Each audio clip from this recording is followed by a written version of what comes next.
the films after Dead Ringers, I mean, we have Naked Lunch, we have Existence. You go back to original material with Existence.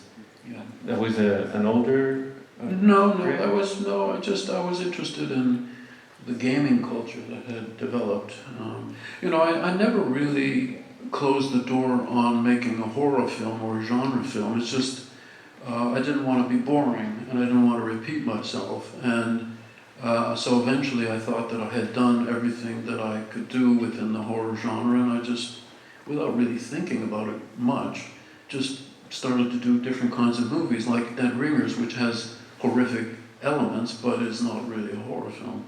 And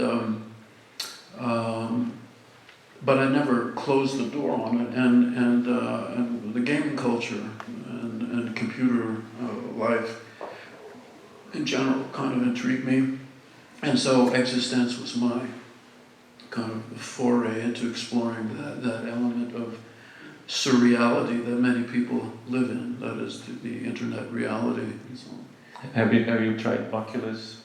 I have. It makes me motion sick. Oculus Rift, yeah. I think I don't think 3D gaming is remotely close to being viable yet. That's my feeling.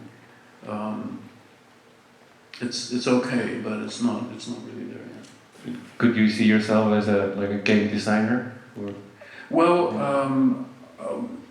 game design is now a huge business, and it's immense. My son has been involved in it a little bit, and but it's like working with the studio. I mean, if you work with some of the huge, the big studios, and there are a couple in Canada, it's as bureaucratic and as conservative and as franchise oriented as the studio. Mm-hmm. So it also breaks down into their radical independent game designers now who work, on a small level, on small budgets, and maybe it's only for your iPhone or something.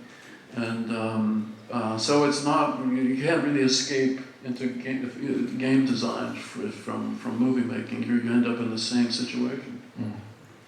But the millions and millions of dollars, there are games that cost $200 million.